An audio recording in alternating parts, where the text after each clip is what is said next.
so we will be like trying to vary that. If anybody is uncomfortable or triggered by sounds, then please don't feel like you need to sit through it or punish yourself or anything. That's not why we're here. We're trying to create an environment. If that is something for you that is problematic or difficult, then we really don't mind you moving back to the edge or even leaving. Like, totally fine with that. But we will do our best to create like a sonic experience rather than a sonic punishment. I think. So it's a cool thing. So at this point, we'd like to invite you to kind of like stand around. If you'd rather sit and stuff, then you can turn a chair around. But yeah, if you want to come and just see and stand around next to us, and while we kind of twiddle some things and make some noise, then okay, it might be likely to move around the space. Yeah. It's not equal. There's no front and back. It's an immersive experience. So this is Joe and this is Johnny. It's a little bit like organised chaos. Chaotic organisation, one or the other.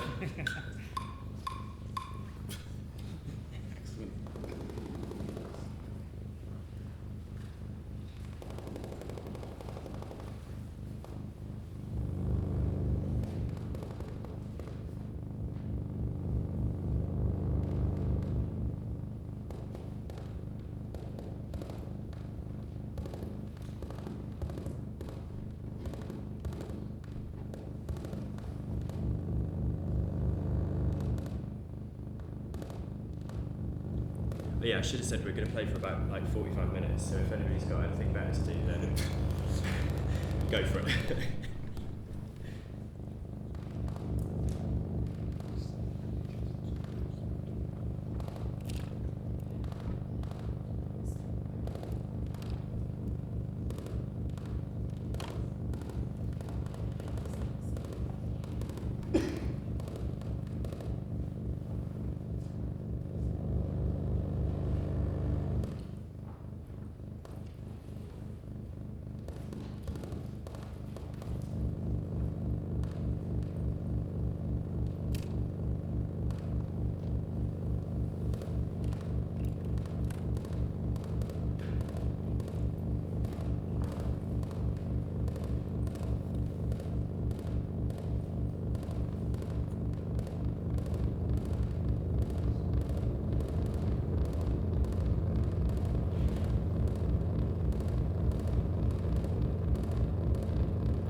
Cheers. Thanks.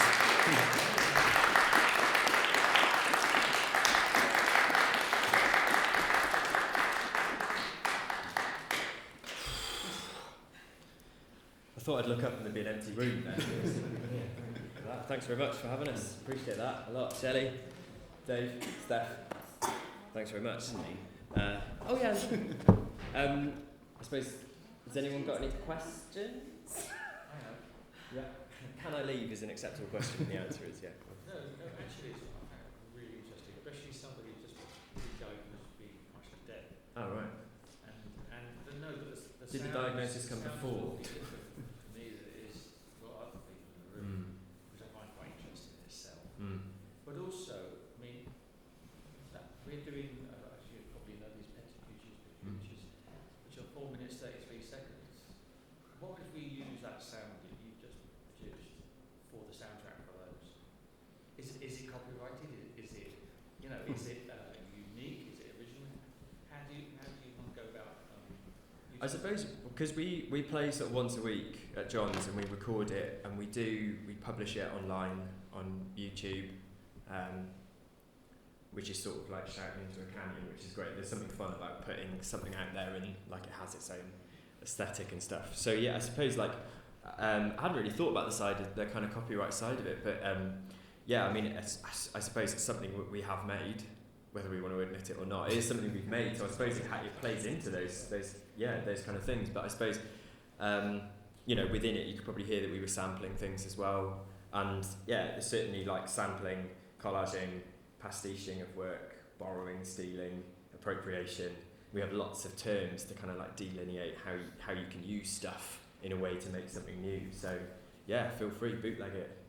So can I ask also, it's just so, I worked on a similar piece of work ages ago, a small video I made, with another sound recording artist, John, got his name from Shift Gallery. Oh yeah, John, yeah, we know John, yeah, great. And he composed my piece of music, he composed some static, if you like, Yeah. to go with the movie. It Nice. worked really well. Yeah, John's a good friend. Was he our first gig? He was. It was our first gig. Yeah, we played at Carno over the summer, and I just yeah, think it's it's a really nice collaboration thing that we explored. yeah. I think we play with video. I mean, today obviously we've got on brand slide to accompany us, but we play with video live, like a lot of kind of electronic artists do. And we played with some other things. I think the live stream, we live stream the Nest. There's like live stream webcams all over the world and stuff that you can just kind of tune into, which in itself kind of takes you somewhere else, sort of spiritually as well as obviously like visually. But yeah, we kind of had the live stream of a Nest behind us while we played once, and that was kind of like I don't know. Yeah, certainly the visual audio. We're used to seeing those things together. And so watching their kind of like counterpoints is quite interesting. Yeah, certainly the bird on its nest while we were doing all of this kind of mad technological nonsense in a room in Cardiff there was quite a nice juxtaposition there. And a few chats with people about how odd it was to be in two places at once. And yeah, cheers.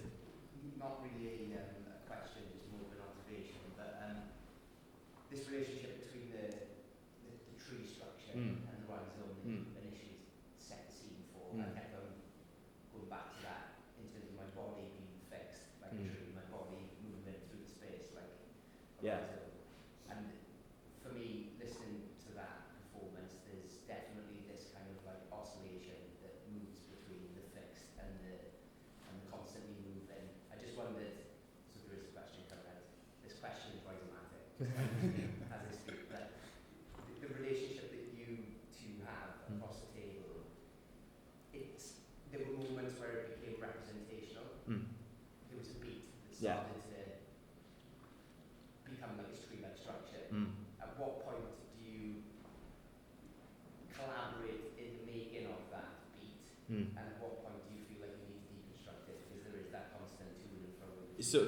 Because I think going back to that kind of like the idea of this. Sorry, I'm just jumping in each time, John. I think in terms of the beat, because we revolve around the beat and have done sort of generationally for so long. I think when the beat comes in, you probably see I end up fidgeting to it, and I feel it quite quickly. But then there is, as soon as you sort of feel it, I certainly have a kind of need to destroy it. So there's this kind of constant renewal. So you're kind of like forcing the renewal. But just, I mean, a lot of the time, as was probably noticeable, the thing that you think is going to affect it doesn't. So then you're lost away from that. Because because the thing that sounds representational is kind of not necessarily under my control when I thought it was, or it was Johnny's, or it's just coming from somewhere in between, then I wonder maybe if there's something in terms of like the agency of representation, like if we're not necessarily in control of that motif, then is it representational anymore? I don't know. I think it's an interesting part of it, because inevitably these things are designed to kind of like churn out kind of beat structures, and the delay pedal particularly is trying to make repetition and provide a tempo. Yeah. But there is definitely a kind of feel to destroy that and kind of play with it, for sure. I don't think it ever feels like a problem, but it does feel like a kind of shift, part of the shifting kind of scape, and it's certainly like one of the more audible things within it. You can hear and separate a beat, while other things are just noises. But there was this, looking at you as well, like visually looking at you in the room, there was this, you could see moments where there was a loss in what you were creating, and then there's a rising back to the surface of recognising what that thing was. So there's this to and fro in this undulation of like consciousness in the room. I think we were talking about just last night about how, like, thinking about that kind of like the difference between the guitar and this is a thing. I try and kind of like imagine this as a guitar or like as an instrument that keeps shifting in my hands. So I'm trying to play a guitar that's just turned into a saxophone, and now I've got to breathe into it instead of strum it. And then just when I start breathing into it in a certain way, it's kind of moved to a drum, and then so it's kind of like almost keeping up. And then sometimes I'm doing a thing and it's like I move and it has to keep up, sort of thing. So yeah. Well, there was one moment where I kept on thinking about liquid. There's like a liquid quality to it, and there was a sound that just sounded like trickling water, digital trickling water, which is like this really peculiar sensation. So yeah, there's so much. I'm constantly surprised with how many different sounds there are that come out, and that end up just being a quarter turn away from each other. You go from something really thumping or thuddy and crashing, and you turn, and it becomes this kind of like tweeting trickle, and you're for the first 10 minutes of that, I was moving one or two knobs like a hair, and it was having an impact. So it's kind of, but then when it gets denser, I think there's more room then to kind of sort of gesticulate and be more haptic, maybe. Things. Yeah. But it's always unpredictable what those movements are going to do, whether it's a small one or a big one. You can't really predict whether it's going to have a big impact or a small one. Yeah, I suppose that's the thing with the button and the dial, is that they're designed to work within parameters so that you know before you play with it, like, and through practice, what it's going to do. But when you don't know where the scale is on the parameter, then it like where the scale on the dial is going to take you, it's quite it becomes quite expansive. Or even the function of that dial. Yeah, or even even what it's going to do, let alone how much of it. Yeah. Cheers. Do you ever go into it with like a plan? I'm going to start here and going to end with doing this, or do you just do one thing and let it lead to the next?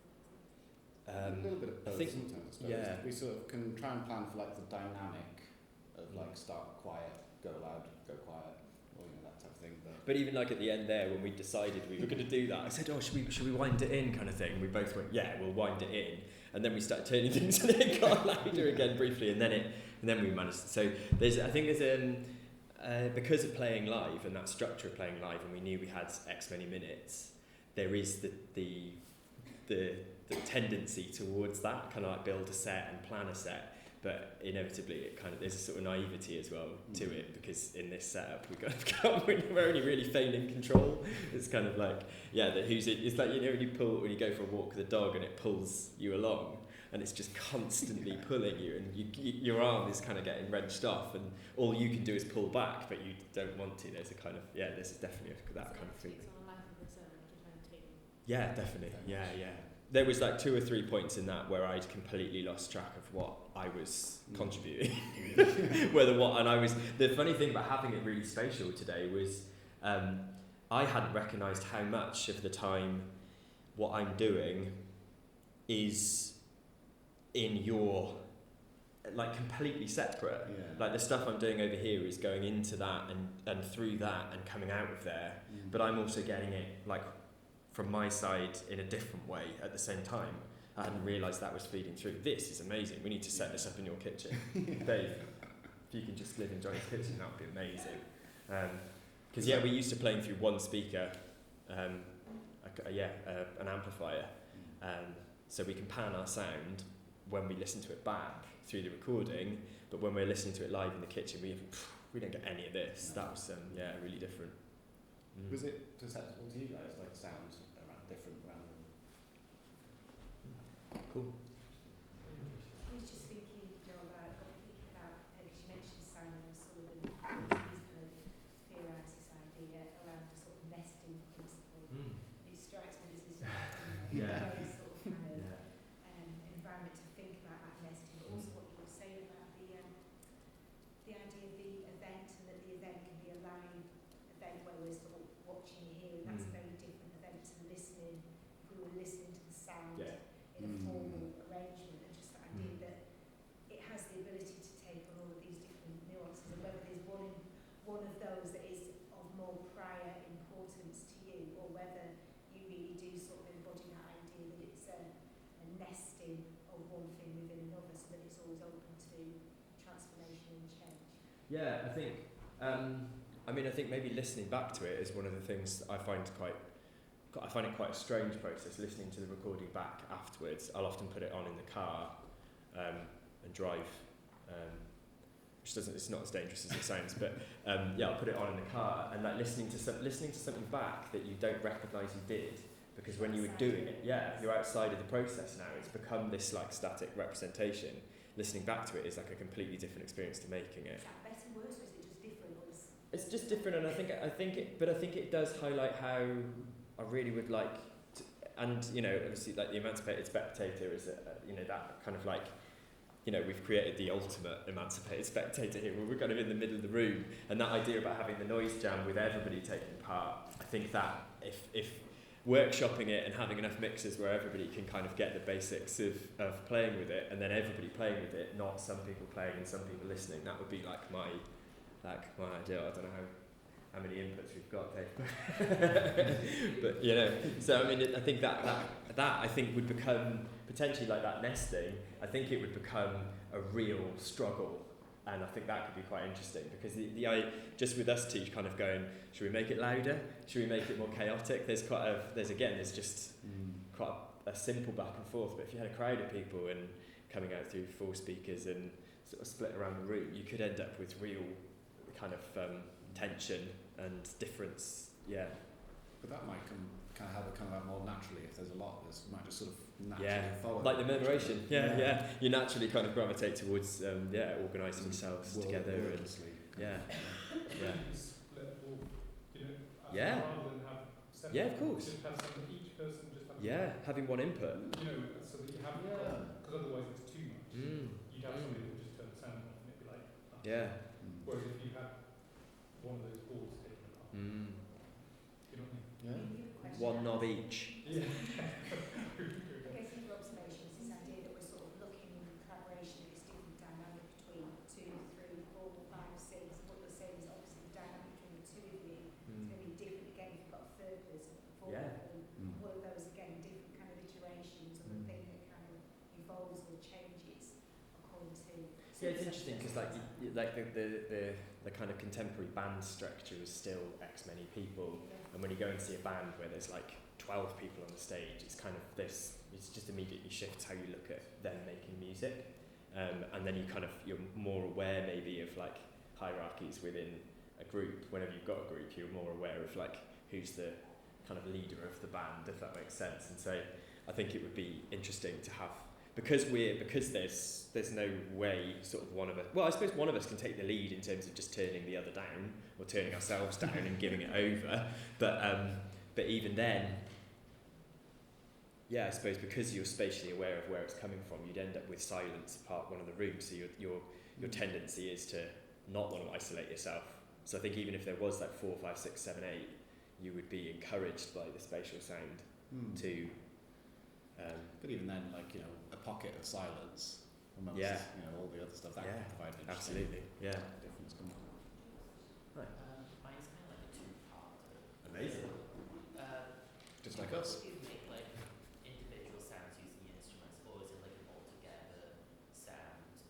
And the other thing is like, do you?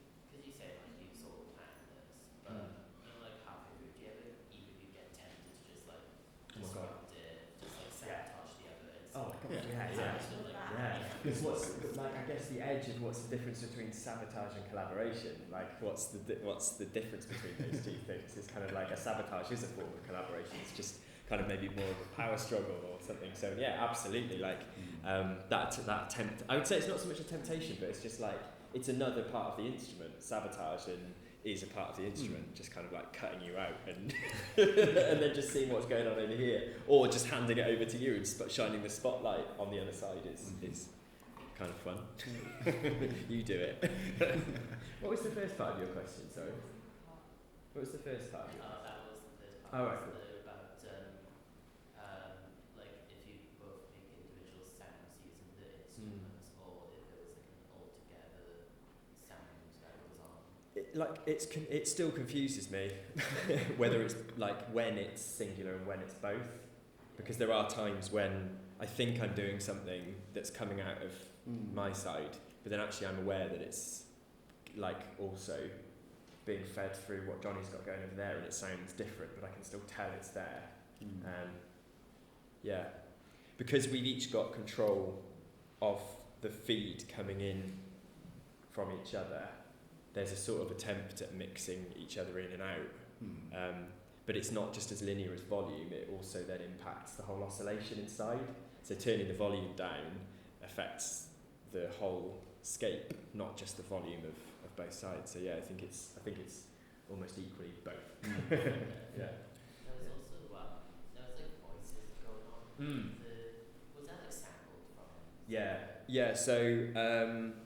So as well as like the effects pedals and the synthesizers we've started playing with, well, I suppose the Bluetooth, which is how we do that, we've been playing with from the start.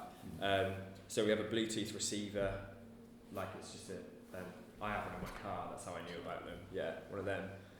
And you can just connect your phone to it and then plug it into the mixer, and that becomes another channel of another source, another feed. So we just stream stuff from it. There's a few things that we gravitate towards just because they're kind of like safe, but there's we've played with well, really what we'd like to do is have the Bluetooth as an open source for the audience to feed in, so the audience could connect their phone to the Bluetooth and choose a sample to kind of run through. And obviously that's a new level of chaos that we're opening up to there, which we're totally open to. We just I suppose we've done this like six or seven times live now, and I think we're sort of I think we're getting towards the place where like playing with that more like audience inclusive or audience reliant kind of things. Nice.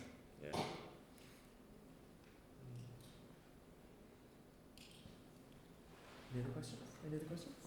All good? Cool. All right. Sound well. You've got seminars at 1:30 if you choose to, so you should have the list of that. So you're either upstairs in the tower room with me and Rob available with you camp at 3, check your timetables. Yeah. Thank you so much, Joe and John. It was brilliant. Thank you. Thank you. Thank you. And of course, Dave and Steph. Thank you, Steph. Thank you so much. Amazing. Cheers. Brilliant. Put it all away now. Yeah.